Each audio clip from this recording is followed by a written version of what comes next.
চলে আসলাম ছট পুজোর আর একটা ভিডিও নিয়ে। অ্যাকচুয়ালি এই ছট পুজোতে এত রিচুয়ালস থাকে আর দুদিন ধরে যেহেতু এটা চলে সেই জন্য এটার ভিডিওটাও একটু বেশি।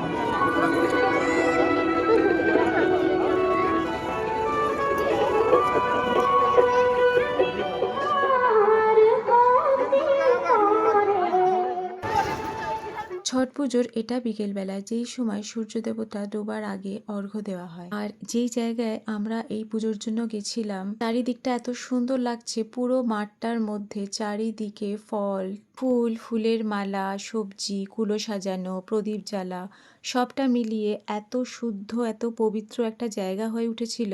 চারিদিকটা আধ্যাত্মিকতায় ছেয়ে গেছিল। এমন সুন্দর একটা পরিবেশে এত সুন্দর সময়টা কাটিয়েছি। এখানে প্রতিটা ক্ষণে ছিল পবিত্রতা আর তার সঙ্গে ছিল অনেক ভিডিও আর অনেক ফটো তোলা। আমাদের দিদির এখানে অর্ঘ্য দেওয়া হয়ে গেছিল, তারপরে নতুন একটা শাড়ি পরে চলে এসেছিল পুজোর জায়গায়। তোমরা দেখো চারিদিকটা কত সুন্দর, ধূপের গন্ধ, হোমের গন্ধ সব মিলিয়ে একটা সুন্দর স্নিগ্ধ বিকেলবেলা। পুজো শেষ হওয়ার পর আমরা সবাই পুজোর স্থানে মাথা ঠেকিয়ে নমস্কার করে নিলাম। এরপর আস্তে আস্তে সবারই বাড়ি ফেরার পালা। সবাই আমরা একে একে নমস্কার সেরে নিলাম। দিদিও পুজোর সমস্ত নিয়ম শেষ করে এবার সবাইকে নিয়ে বাড়ি ফেরে। এখানে যত জিনিস আনা হয়েছিল সবই একে একে নিয়ে বাড়ি ফেরা হবে কালকে ভোরবেলায় আবার আসার জন্য। আমরাও একটু আমাদের নিজেদের ভিডিও করে নিলাম, কারণ আমাদের ভিডিও একসঙ্গে হওয়ার সময় হচ্ছিল না, তাই সুযোগ পেয়েই আমরা আমাদের ভিডিওটা করে নিলাম। আপনাদের সাথে আপনাদের পাশে এটা আপনারা ভাববেন।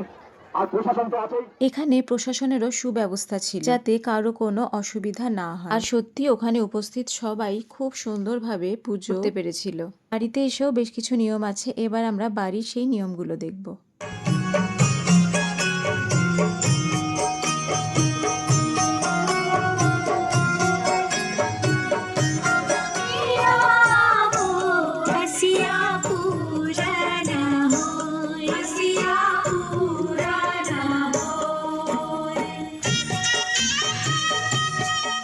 বাড়ির নিয়ম হয়ে যাওয়ার পরে আবার আমরা মাথা ঠেকিয়ে নমস্কার করে নিলাম। আর এই পুজোয় নমস্কার করার পরে যিনি ব্রত রাখেন তারও পা ধরে নমস্কার করতে হয়, তাই আমিও ভক্তি ভরে দিদিকে নমস্কার করে নিলাম।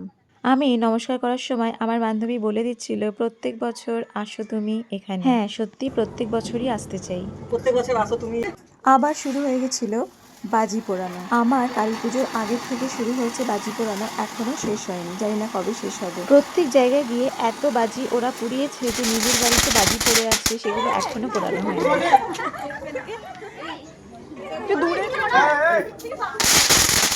এত বাজি পোড়ানো হয়েছে, বাজির গন্ধে আর ধোয়াতে আমার মেয়ের হাঁচি শুরু হয়ে গেছিল।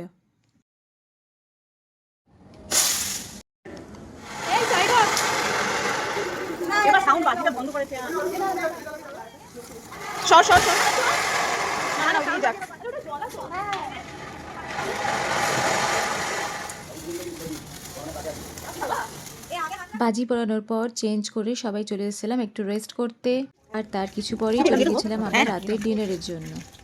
এটা ছিল ঘি দিয়ে আলু চোখা, বেগুনি, ডাল, আলুর দম, সব মিলিয়ে রাতের খাবারটা অসাধারণ লেগেছিল।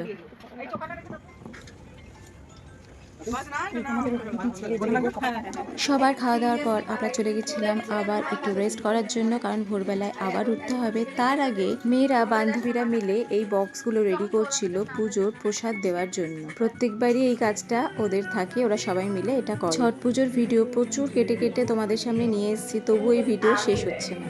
সকালের পুজোয় কি কি করলাম সেই ভিডিও নিয়ে আবার আসবো। আজ তবে আসি, টাটা।